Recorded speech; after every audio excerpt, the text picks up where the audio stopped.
Takbiratul ihram yang lain. Mengapa sampai ke tahap itu? Walaupun masalah kiblat termasuk dalam masalah zon yang boleh diijma'kan, boleh dimesyuaratkan sesama kita sekiranya tidak bertemu dengan arah kiblat, seperti orang yang tersesat di dalam hutan umpamanya, dia nak solat, dia tak tahu kiblat mana, dia boleh ijtihad. Oh, ini ada kaedah. Berapa orang nak ijtihad? Kalau dah semayang, tiba-tiba kiblat tempat lain, macam mana nak buat semayang tadi? Ijtihadnya belah sana, keluar hutan, kiblat belah sana. Oh, macam mana jadi hukum? Ni kena belajar. Dalam banyak 4 mazhab membahaskannya. Ada yang kata tak payah ulang, ada yang kata kena ulang, macam-macam. Ni kena belajar. Ceritanya Masjidil Haram, bila solat menghadap Masjidil Haram, ulama bahas kenapa? Kerana membabitkan masalah akidah. Apa dia? Masjidil Haram ada apa dalam? Kaabah. Bila kata Kaabah, ulama bahas kamu tak boleh pisahkan Kaabah dengan Nabi Allah Ibrahim alaihi salam. Bila kata solat menghadap Masjidil Haram, maka Hamka menulis, Hamka menyatakan, itulah maknanya kamu diperintahkan oleh Allah supaya menghidupkan sunnah Nabi Ibrahim alaihi salam setiap hari bermula subuh sampai Isya, tak masuk rawatib, tak masuk ba'diyah, qabliyah, duha, witir, coming soon, tarawih, tak masuk yang itu. 5 waktu sahaja. Kamu telah dilatih oleh Allah, kata Hamka, supaya menghidupkan perangai Nabi Allah Ibrahim.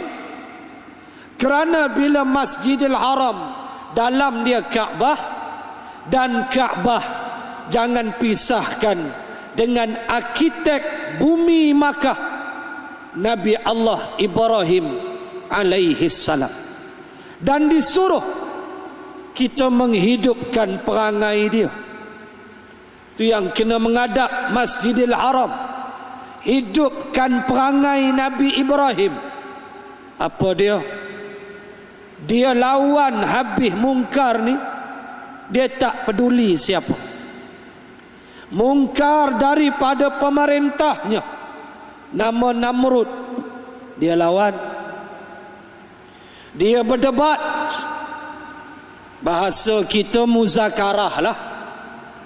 Bunyi debat tu bunyi kasar pula. Muzakarah. Dan muzakarah pun tak mau, bacul nama dia. Muzakarah, debat, diskusi, letaklah apa pun.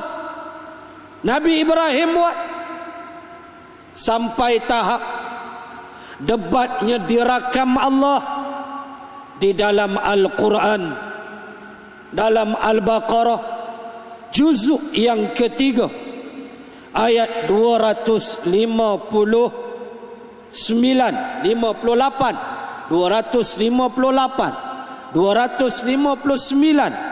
dirakamkan debat Nabi Allah Ibrahim bersama pemerintah dia Namrud. Sila baca dalam ayat yang panjang. Dia tak peduli siapa dah. Sampai Namrud dengan kekuasaan dia, kesombongan dia, keangkuhan dia, Allah rakam ucapan Namrud, qalu banu lahu bunyanan fa'alquhu fil jahim. Dalam surah As-Saffat Allah rakam ucapan Nabi Allah, ucapan Namrud. Namrud berkata, wahai memanda menteriku, benalah satu unggun api yang besar tinggi dia, bunyanan setinggi bangunan.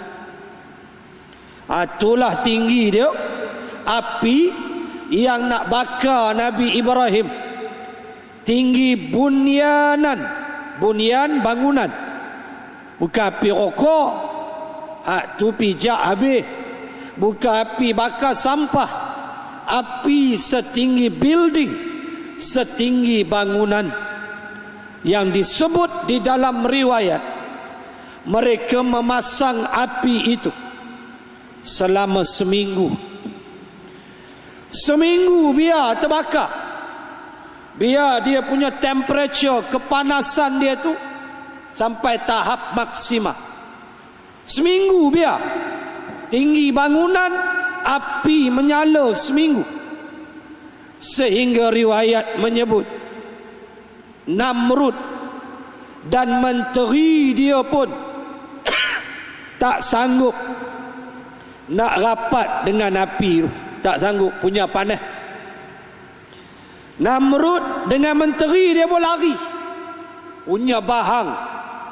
Seminggu punya pembakaran. Nabi Ibrahim dihumban ke situ. Tapi oleh kerana api makhluk, maka Allah Khaliq, maka makhluk diperintah oleh Khaliq, maka api menjadi sejuk.